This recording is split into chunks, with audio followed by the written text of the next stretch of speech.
ஆன்மீக நேயர்களுக்கு அன்பு வணக்கங்கள். மயிலாடுதுறை அருகே உள்ள புகழ்பெற்ற திருவிடைக்கழி அருள்மிகு தேவசேனா சமேத சுப்பிரமணிய சுவாமி கோவில் வைகாசி சதய திருவிழாவை முன்னிட்டு திரு தேரோட்டம். ஆயிரக்கணக்கான பக்தர்கள் தேரை வலம் பிடித்து இழுத்து வழிபாடு செய்தனர். மயிலாடுதுறை மாவட்டம் தரங்கம்பாடி தாலுகாவில் திருவிடைக்கழியில் அருள்மிகு தேவசேனா சமேத சுப்பிரமணிய சுவாமி கோவில் உள்ளது. இந்த திருவிடைக்கழி முருகன் கோவில் அறுபடை வீடுகளுக்கு இணையான தலமாகவும் சோழ நாட்டு திருச்செந்தூர் என்றும் போற்றப்படுகிறது.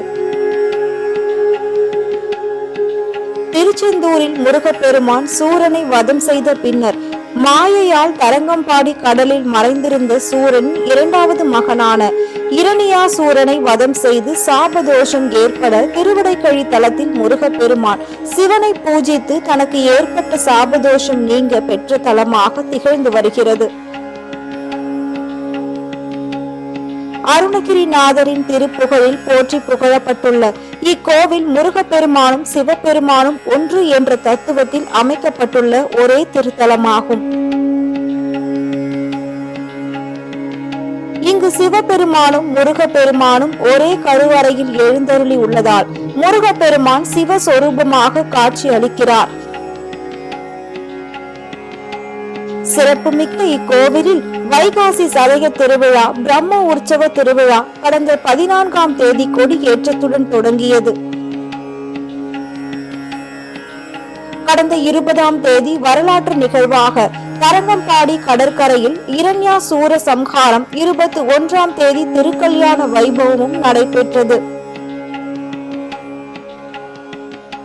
விழாவின் முக்கிய நிகழ்வாக இன்று திரு தேரோட்டம் நடைபெற்றது. முன்னதாக வள்ளி தேவசேனா சுப்பிரமணிய சுவாமிக்கு சிறப்பு அபிஷேகம் மற்றும் வண்ண மலர்களால் சிறப்பு அலங்காரம் செய்யப்பட்டு திருத்தேரில் எழுந்தருளி பக்தர்களுக்கு காட்சி அளித்தனர்.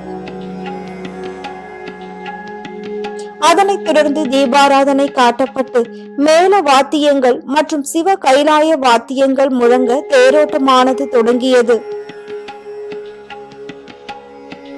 கோவில் செயல் அலுவலர் பிரேம்குமார், ஆய்வர் பத்ரி நாராயணன், பரம்பரை அறங்காவலர் ஜெயராமன் உள்ளிட்ட இந்து சமய அறநிலையத்துறை அதிகாரிகள் மற்றும் பக்தர்கள், பொதுமக்கள் என ஆயிரக்கணக்கானோர் பங்கேற்று தேரினை வடம் பிடித்து இழுத்து சென்றனர்.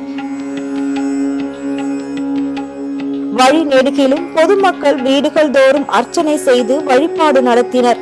தேரானது 4 வீதிகளை சுற்றி வந்து நிலையை அடையும்.